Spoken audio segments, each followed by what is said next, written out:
Eh bien, bonsoir. Si vous voulez vous lever, j'aimerais offrir ce moment de silence à la mémoire des victimes suite à la tragédie qui a eu lieu à Paris il y a quelques semaines, ainsi qu'à celle qui a eu lieu en Californie il y a quelques jours.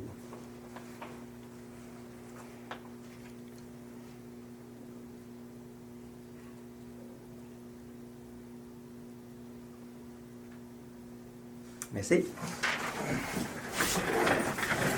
Donc, bienvenue à la séance ordinaire du 4 décembre. Monsieur Lavigne a motivé son absence ce soir. Il est absent. Donc, 1.1, adoption de l'ordre du jour. Avez-vous des points à ajouter à l'ordre du jour? Oui.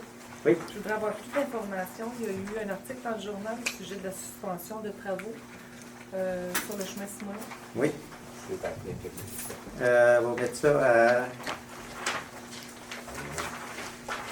On va mettre ça à urbanisme. Ça vous conviendrait? Oui. Donc, le point 7.5.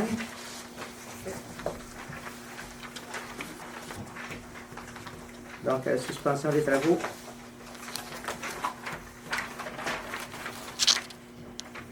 Chemin Simoneau.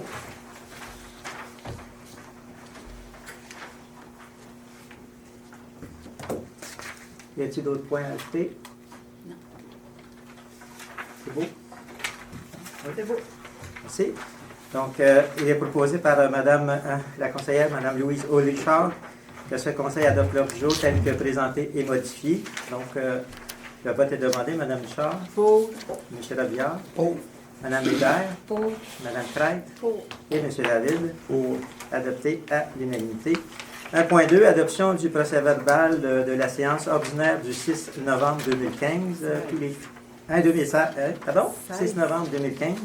C'est marqué 16 novembre. Non, là, au-dessus, il y en a un autre. 1.2. Oh, excusez-moi, monsieur. OK, 1.2. Donc, du 6 novembre 2015. Donc, tous les membres ont pris connaissance du procès-verbal. Avez-vous des commentaires? Oui, c'est bon. C'est beau. Fait que Mme Hébert, vous avez été absente. Fait qu'à ce moment-là, on va passer au vote. On demande le vote. Mme Richard? Pour. M. Robillard? Pour. Mme Crête? Pour. M. David? Pour. Adopté à l'unanimité. 1.3, adoption du procès-verbal de la séance extraordinaire du 16 novembre 2015. Donc, il y avait aussi des personnes absentes, entre autres Mme Crête, Mme Hébert et M. David. Donc, pour les autres, est-ce que ça reflète ce que nous avons discuté? Oui. Oui? Oui. OK.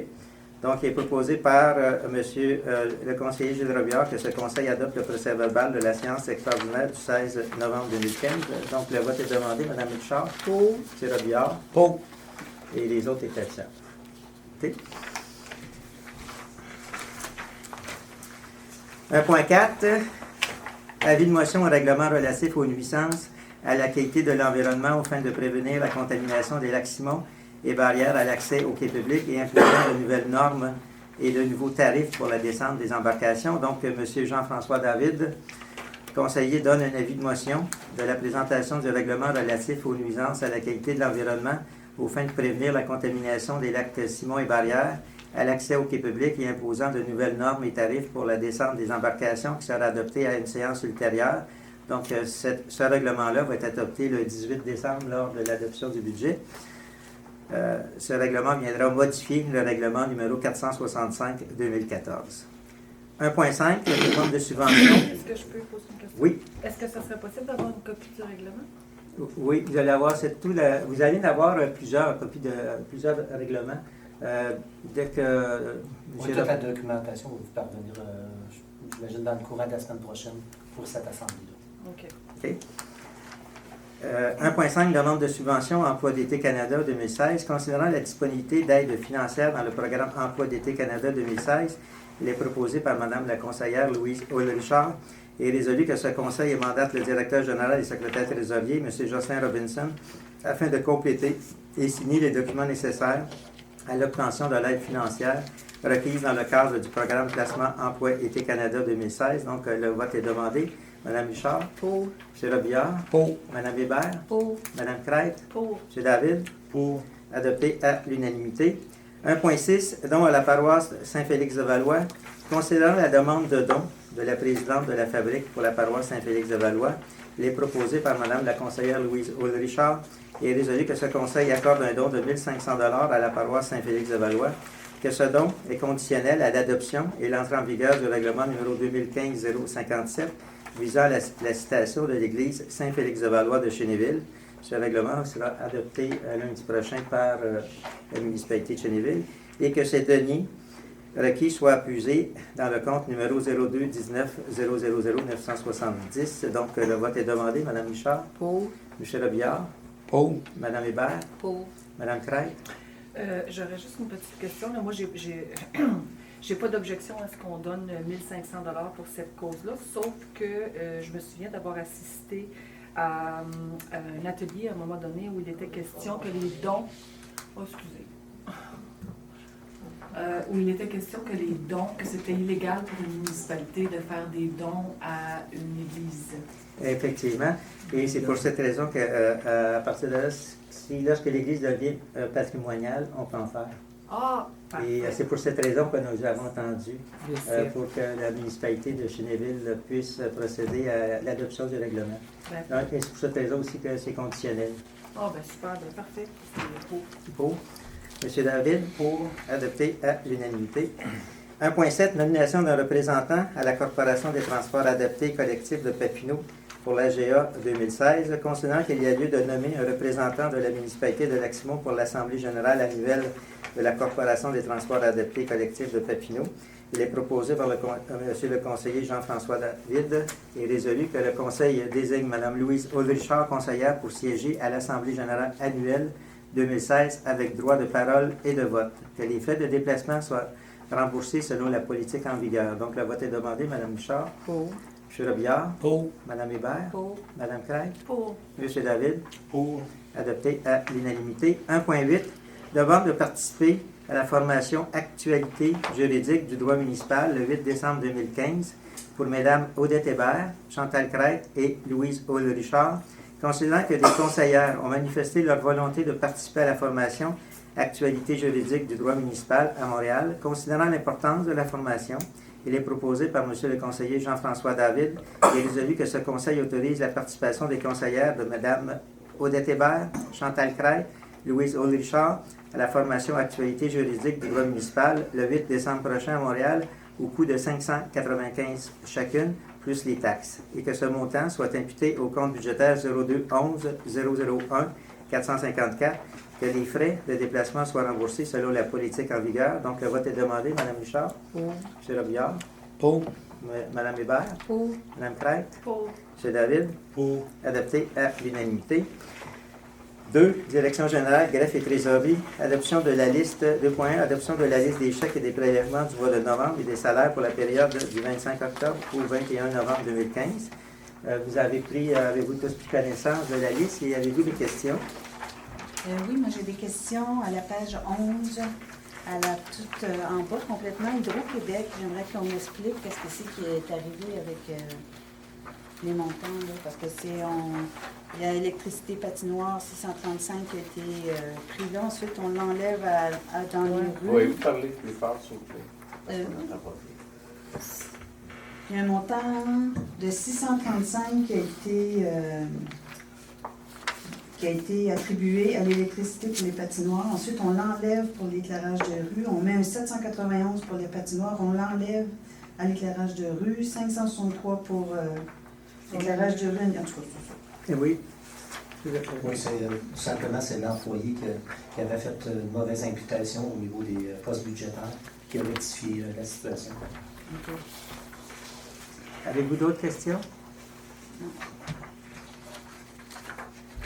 Après? Non. Donc, pour les montants importants, je vais vous les citer. Donc, M. Pierre-Yves Gay, consultant d'urbanisme, 4 181 et 41. Uniroc Construction, c'est la retenue sur la facture pour le chemin du Serrois, 12 322,72. Service excavation Jacques Lérette, concernant le débarcadère, 8 723 et 4. Transport RLS, l'écocentre, 2101,92. Deveau-Bourgeois Gagné, 4 424 et 23. Servitec, concerne le dépôt du rôle, 3 510 et 12. Godfellow, bois pour le débarcadère, 11 815,7. Municipalité de Chénéville, concernant la bibliothèque, 6 081,19. Encore excavation Jacques Lérette, concernant le chemin de la Presqu'île, 7 786,69. Municipalité de Montpellier, 8 406,47. Et le régime de retraite, 8 801,13. Donc, considérant qu'il y a lieu d'autoriser les paiements pour les dites périodes, il est proposé par le conseiller M. Gilles Robillard que la liste des chèques telle que déposée auprès des membres du Conseil pour le mois de novembre, totalisant la somme de 112 258,76, portant les numéros de chèques 12 311 à 12 403, soit adoptée, que la liste des prélèvements, totalisant la somme de 14 691,16, soit adoptée pour un montant total des chèques et de prélèvement de 126 949,92, et que la liste des salaires des employés pour la période du 25 octobre au 21 novembre soit adoptée pour un montant total de 85 684,93, que le salaire des élus du mois de novembre 2015 soit adopté pour un montant de 7 475,22. M. Robinson, est-ce que nous avons les crédits suffisants pour couvrir ces dépenses? Oui. Oui, merci. Donc, le vote est demandé. Mme Richard? Pour. M. Robillard? Pour. Mme Hébert? Contre. Mme Craig? Pour. M. David? Pour. Adopté à la majorité. 2.2, dépôt des rapports administratifs. Vous avez tous pris connaissance des rapports administratifs. Avez-vous des questions? Non. Non? Merci. 2.3, dépôt de la correspondance. M. Robinson, voulez-vous en faire la lecture? Donc, nous avons reçu une lettre du NAMO indiquant que la programmation de travaux a été acceptée par le ministère des Transports, puis qu'ils vont nous verser la subvention en vertu du TEC pour 658 379 $ pour les années 2014 à 2018. On a reçu une résolution portant le numéro 15 11 17 881 de la mise en vente du camion 6 roues F550. C'est l'entente intermunicipale CDMR avec la municipalité de Duhamel. Résolution numéro 2015-11-265 pour la reconduction de l'entente relative aux ordures et au recyclage de la municipalité de Chénéville. Et la résolution numéro 15-11-17-880 pour les vœux de Noël de la municipalité de Duhamel. Également, on a reçu une offre de service gratuit d'un contribuable pour la mise en page de la prochaine infolette. On a reçu une lettre de félicitations de 2 contribuables, donc 2 lettres de félicitations, excusez, de contribuables au sujet de l'infolette et l'invitation au marché de Noël les 12 et 13 décembre 2015 à la place du marché de la municipalité de la Petite Nation à Ripon. Merci. 2.4, participation financière à la SAC de Papineauville. Il y a quelques semaines, la municipalité de Papineauville, qui en a la responsabilité, a reçu une lettre du gouvernement lui disant qu'elle ne recevrait plus de subventions pour ce service-là. Donc, il y a eu une discussion qui a été faite à l'ensemble des municipalités à la MRC. Et il y a 18 municipalités qui ont décidé d'offrir un montant d'argent à la municipalité de Papineauville pour 1 an, pour permettre à la municipalité de pouvoir discuter avec le gouvernement afin de conserver ce service-là. Parce que ce service-là, si on le fait à Papineauville, ça va simplement s'en aller à Boquiane. Donc, c'est une résolution qui nous permet à ce moment-là de fournir un montant d'argent pour 1 an. Donc, considérant la demande de la municipalité de Papineauville pour l'obtention d'une contribution financière pour supporter le déficit anticipé du bureau des immatriculations des véhicules de l'ordre de 26 440, considérant que 18 municipalités ont confirmé leur intention de contribuer afin de maintenir ce service sur le territoire de la MRC de Papineau, il est proposé par M. le conseiller Jean-François David et résolu que ce conseil autorise une contribution financière de 1 114,40 à la municipalité de Papineauville pour le financement des dépenses de la Société d'assurance automobile du Québec pour l'année 2016, et ceci afin de permettre à la municipalité de négocier une entente avec le gouvernement pour conserver ce dit service, et que cette contribution est valide pour 1 année seulement. Donc, le vote est demandé. Mme Richard? Pour. M. Robillard? Pour. Mme Hébert? Pour. Mme Craig? Oui, je suis pour, mais j'aurais une question. Oui. En fait, puis probablement que c'est une question que plusieurs personnes se posent. Bien évidemment, je trouve que c'est un service essentiel, là, parce qu'autrement, il faudrait aller à Buckingham ou à Gatineau ou ailleurs.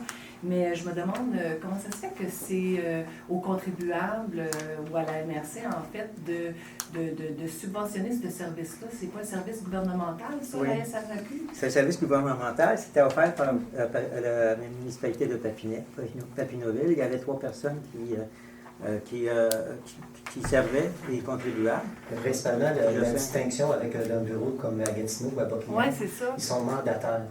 Donc, c'est la municipalité qui doit engager les employés, payer tous les avantages sociaux et supporter les frais, moyennant un certain pourcentage sur chaque transaction, que ce soit en vertu de la carte de soins maladie, le permis de conduire, les immatriculations. Donc, c'est pour ça qu'il y a un manque à gagner, puis ils vont tenter de renégocier des tarifs pour supporter ce déficit. Si je comprends bien, donc dans les régions rurales, on est défavorisé par rapport aux services qu'on peut avoir. Oui, effectivement. Puis il y aurait pas moyen de faire pression auprès de nos élus provinciaux pour revendiquer de meilleurs services. C'est ça qu'on fait. OK. Nous, il y a un comité qui a été formé du député, de Mme la préfète, du maire de Papineauville, de quelques autres personnes. Vous allez rediscuter cette entente. Parce qu'il y a un manque à gagner là, entre le milieu urbain et le milieu rural. Ben, c'est beau, bravo. Merci. M. David? Pour. Donc, adopté à l'unanimité.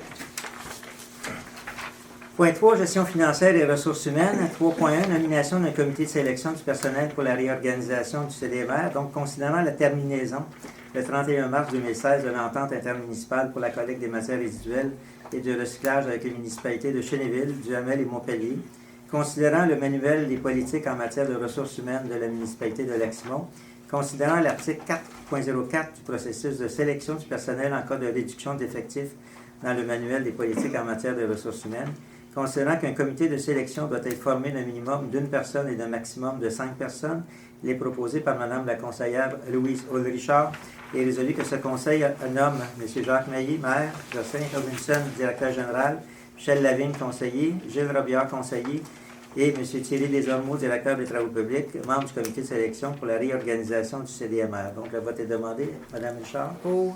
M. Robillard? Pour. Mme Hébert?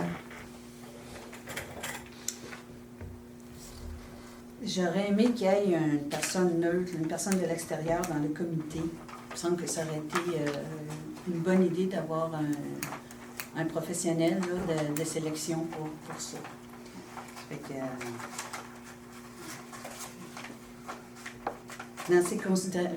comme ça, je vais voter contre parce que j'aurais aimé qu'il y ait une personne de l'extérieur. OK. Mme Caille? Je vais voter contre. Contre. M. David? Pour. Adopté à la majorité. 4. Communication, aucun dossier à l'ordre du jour. 5. Incendie, sécurité publique et premiers répondants. 5.1. Avis de motion au règlement U11 relatif aux permis et certificats. Dispositions concernant la prévention des incendies des immeubles à risque élevé ou très élevé. Donc, Monsieur le conseiller Jean-François David donne un avis de motion à l'effet qu'un règlement sera adopté à une séance ultérieure afin d'ajouter au règlement U11 relatif aux permis et certificats des dispositions concernant la prévention des incendies des immeubles à risque élevé ou très élevé. Et vous en avez reçu le règlement qui va être adopté à la prochaine séance.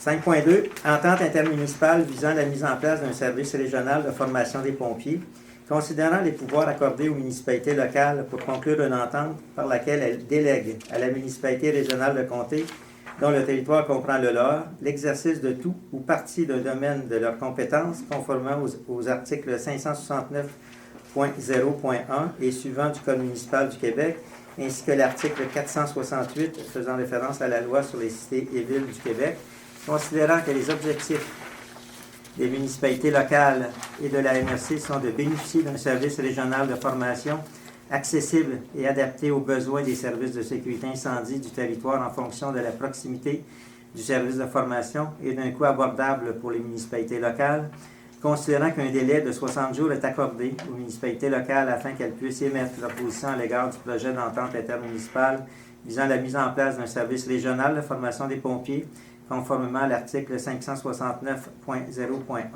du Code municipal du Québec. La date indiquée à l'intérieur de l'échéancier soumis à cet égard est le 25 janvier 2016. Considérant le projet d'entente intermunicipale visant la mise en place d'un service régional de formation des pompiers déposé dans le cadre de la présente séance et faisant partie intégrante de la résolution, considérant la résolution numéro 2015-11-195, adoptée lors de la séance du Conseil des maires tenue le 25 novembre 2015, autorisant l'envoi du projet d'entente intermunicipale aux municipalités locales situées sur le territoire de la MRC pour considération, il est proposé par M. le conseiller Gilles Robillard que le Conseil de la municipalité de Lac-Simon confirme, par le biais de la présente résolution, son intérêt à conclure une entente avec la MRC de Papineau à titre de municipalité membre de la dite entente dans le cadre de la mise en place d'un service régional de formation des pompiers conformément à l'article 569.0.1 du Code municipal du Québec, que le Conseil de la municipalité de Lac-Simon autorise le maire ainsi que le secrétaire trésorier et directeur général à signer tous les documents donnant effet à la présente résolution et que la présente résolution soit acheminée à la MRC de Papineau conformément à l'échéancier prévu à cet effet. Donc, le vote est demandé. Madame Richard? Pour. M. Robillard? Pour. Madame Hébert? Oui, je voudrais savoir, là, il y a 60 jours accordés aux municipalités pour émettre leur position à l'égard du projet. Donc, c'est pas un projet qui est pas terminé là, en ce moment-là. On a marqué 60 jours, c'est la date limite.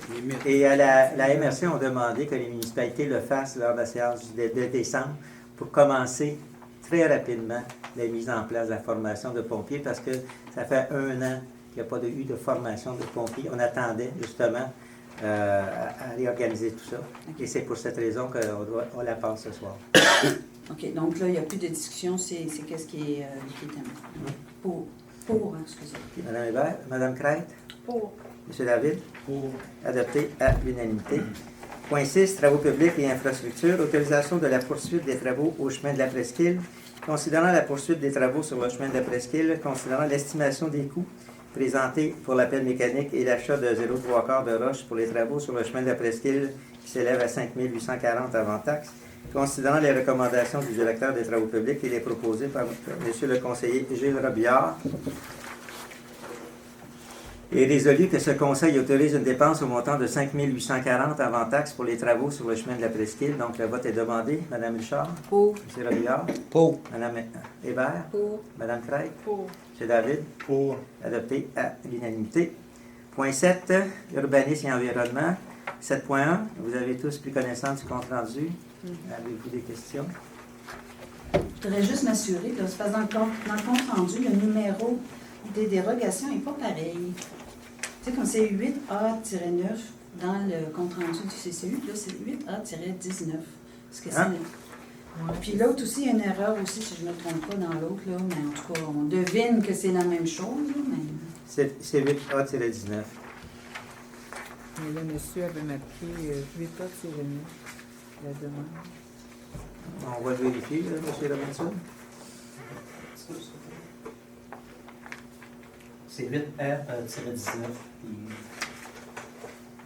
C'est le monsieur qui s'est trompé, là, bas, c'est le monsieur... Oui, c'est dans le compte rendu.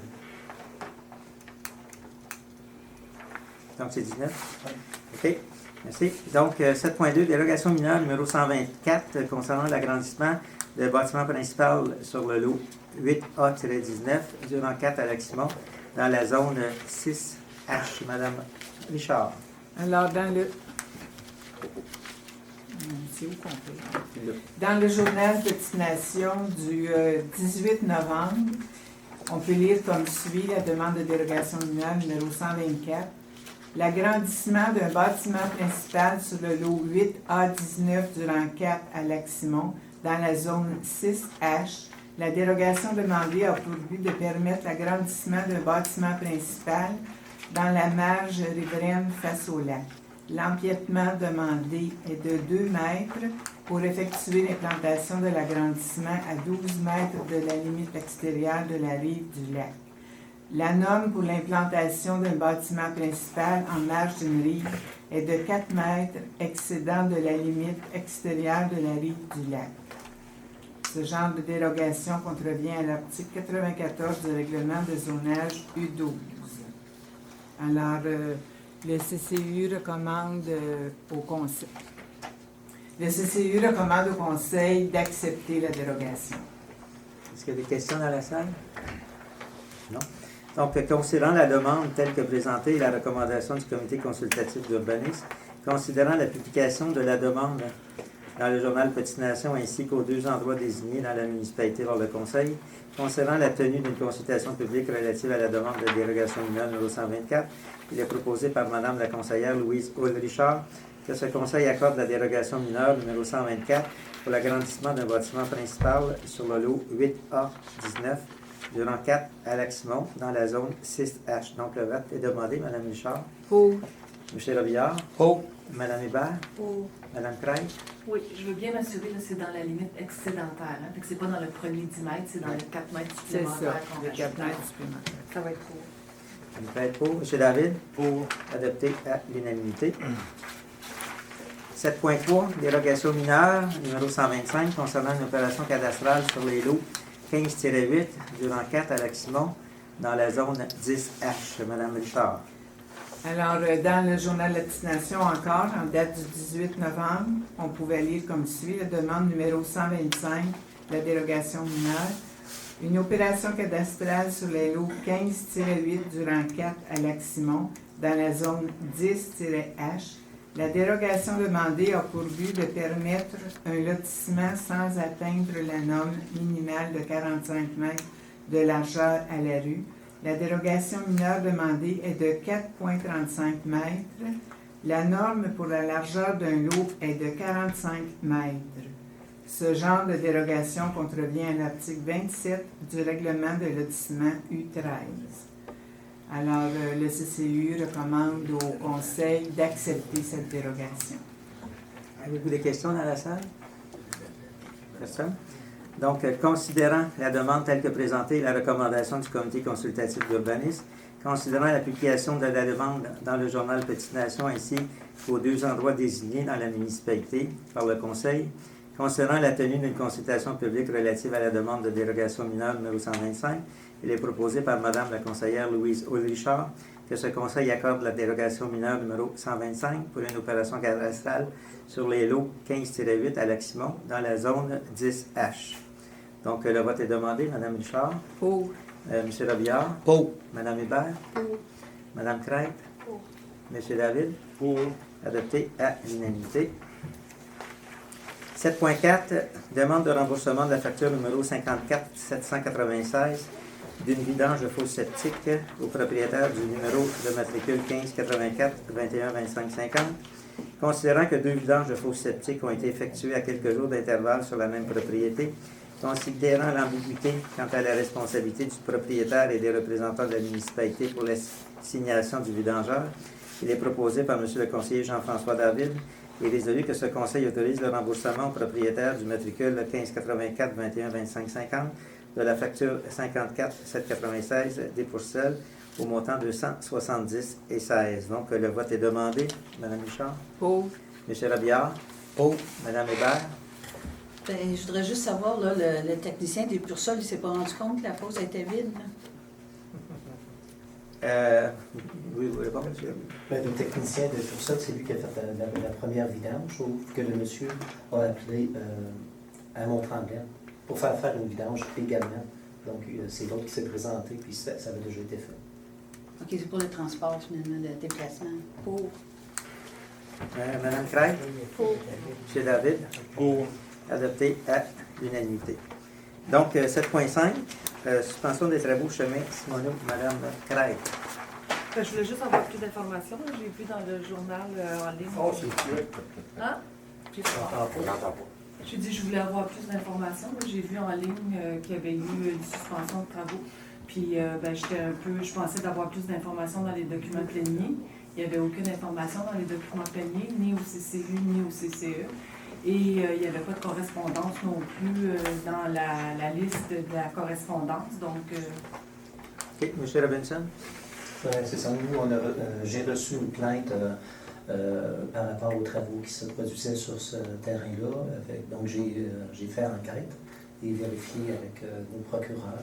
Et j'ai dû faire cesser les travaux immédiatement. Donc, j'ai procédé en conséquence et on va regarder pour faire la remise en état des lieux du terrain comme c'était avant les travaux. Comment ça se fait que ça ne figurait pas à la correspondance? Parce que- Je ne sais pas si c'est pas adressé au conseil. C'est adressé à M. Robinson. OK. Puis dans le CCU, CCE, c'était pas un sujet qui devait être à l'ordre du jour des discussions à être abordées lors du CCU ou du CCE? Non, parce que ça C'est administratif seulement? C'est bien ça, oui. OK. C'est beau? Oui. 8. Collecte et disposition des matières résiduelles. Donc, 8.1. Achat de bacs à matières résiduelles et recyclables. Considérant le besoin d'acquérir des bacs de matières résiduelles et de recyclage de 360 litres. Considérant la soumission reçue. Considérant la recommandation du directeur des travaux publics, il est proposé par M. le conseiller Gilles Robillard et résolu que ce conseil autorise l'achat de 27 bacs roulants bleus Mastercard pour le recyclage et de 27 bacs roulants verts Mastercard pour les matières résiduelles de 360 litres au prix de 74,80 plus les taxes, ainsi que le coût de l'impression à chaud du logo de la municipalité à 450 chez USD Loubac. Donc, le vote est demandé. Mme Richard? Pour. M. Robillard? Pour. Mme Hébert? Je suis pour, ça, il y a les citoyens, est-ce qu'ils achètent? Non. Le premier bac, et si vous êtes nouvellement arrivé, vous êtes une nouvelle maison, le premier bac est gratuit, mais le deuxième est en paye. Si vous les perdez aussi. Hein. Ah oui, Ah ouais. c'est ça, le deuxième, oui. Pour, Mme Craig? Pour. M. David? Pour. Donc, adopté à l'unanimité. 9. Développement durable et économique. Suivi du dossier développement durable et économique. M. David? Oui, merci, M. le maire. Rapidement, on a tenu une rencontre lundi, le 30 novembre, du comité pour mettre la dernière main à notre plan de travail pour l'année 2016. Le plan de travail sera soumis à l'approbation du conseil à une date ultérieure. On a également, depuis la dernière rencontre, discuté du budget d'accompagnement également pour 2016. Et ce document-là sera également soumis à l'approbation du conseil lors de l'adoption du budget.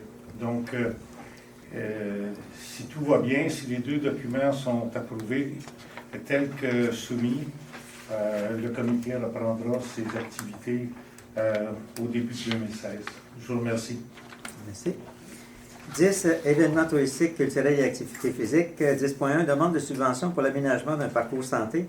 Considérant la volonté de procéder à l'aménagement d'un parcours santé pour les citoyens, considérant que le gouvernement du Québec offre un programme de subvention à cet effet, il est proposé par M. le conseiller Gilles Robillard et résolu que ce conseil autorise Mme Louise Audrichard à effectuer une demande de subvention auprès du gouvernement pour l'aménagement d'un parcours santé. Donc, le vote est demandé. Mme Richard? Pour. M. Robillard? Pour. Mme Hébert? Pour, je voudrais juste savoir, est-ce que vous avez une idée de l'endroit où il va être? Bien là, présentement, l'endroit qu'on pense, mais il n'y a rien coulé dans le béton, là, c'est pour ça qu'on n'en parle pas beaucoup. Ça serait au garage municipal, sur le terrain. C'est des blocs, c'est 4 blocs d'exercice. Alors, on pourrait mettre ça sur le terrain là. Il y a une balançoire l'été, puis là, il y a des livres aussi qu'on peut lire, là. Une niche avec des livres dedans. Alors, ça serait un bon endroit. Puis éventuellement, un jour, peut-être qu'on arrangerait le chemin pour faire pour le bicycle, pour les piétons. Alors à ce moment-là, le monde en marchant ou en allant en bicycle pourrait arrêter puis faire l'exercice puis après continuer. C'est bien. Pour? Pour, oui. Mme Price? Excusez-moi, madame, est-ce que c'est au garage municipal Oui. sur la 321 Oui. ou Non, sur le garage municipal, sur la rue du Parc. sur la rue du Parc? Oui, sur le terrain où, quand une fois par année, il y a le Gymkhana, Oui. Les pompiers. alors où les pompiers sont, là, le terrain commun, le terrain vacant. Puis est-ce que le terrain sur la 321 fait partie des considérations? Je dis ça comme ça, là, parce que comme les pistes de ski de fond partent de cet endroit-là, je sais qu'il y a plusieurs personnes qui utilisent, qui fréquentent cet endroit-là pour aller faire du ski de fond, et ces postes-là pourraient être une façon là, pour se réchauffer avant de partir en expédition. Oui, mais c'est parce que ça prend un terrain qui nous appartient. Alors, le terrain que vous parlez sur la 321, je ne sais pas c'était qui. Mais c'est le à nous? terrain du garage, là aussi, où est-ce qu'il y avait C'est l'ancienne. C'est là, là-bas? Ça nous appartient, non? Il y Non, a le deux CDMR, possibilités. Moi, un ou l'autre. en tout cas, ça Ben, pourrait être c'est ça, intéressant. En tout cas, bravo pour mais on ne sait l'initiative. pas encore là, quel terrain on va prendre. Premièrement, on va essayer d'avoir la subvention. Puis là, ben, si on a la subvention, là, après, on décidera vraiment du terrain et de l'emplacement. C'est juste que je proposais l'autre comme alternative parce que c'est déjà un endroit qui est fréquenté pour des activités sportives. Ouais. Puis ça pourrait être les stations, je sais de quoi ça a l'air. C'est un bon endroit pour faire de l'échauffement avant de partir. Fait que, en tout cas, bravo pour l'initiative. Je trouve que c'est un beau projet. Mais au début, il faut s'occuper de la subvention. Ben oui. Ben oui. OK. Madame Claire, pour? Ben oui. Monsieur David. Pour. Donc, adopté à l'unanimité. 11, politique familiale et des aînés. 11.1, aucun dossier à l'ordre du jour. 12, divers. 12.1, demande de subvention par le comité du lac Croche pour le déneigement. Donc, c'est une demande qui est faite annuellement. Considérant la demande de subvention reçue du comité du lac Croche, considérant que le montant alloué servira au déneigement du chemin, il est proposé par M. le conseiller Gilles Robillard et résolu que ce conseil accorde une aide financière de 3 000 $ pour le déneigement du chemin du lac Croche, que cette somme soit imputée au compte numéro 02 70 290 970 et que le déboursé du montant de 3 000 $ soit fait en janvier 2016. Donc, le vote est demandé. Mme Richard? Pour. M. Robillard? Pour. Mme Hébert? Pour. Mme Crête? Pour. M. David? Pour. Adopté à l'unanimité. 12.2, demande d'appui de l'ACPTA pour la création d'une frayère au lac Croche. Concernant la demande d'appui de l'Association de chasse et pêche de la Petite Nation pour la création d'une frayère au lac Croche, considérant que cette résolution n'engage aucun montant budgétaire pour la municipalité, il est proposé par M. le conseiller Gilles Robillard et résolu que ce conseil appuie la CPTA dans ses démarches pour la création d'une frayère au lac Croche. Donc, le vote est demandé. Mme Richard? Pour. M. Robillard? Pour. Mme Hébert? Pour. Mme Crête? Pour. M. David? Pour. Adopté à l'unanimité. Donc, nous sommes rendus au point 13, période de questions des citoyens. Avez-vous des questions dans la salle?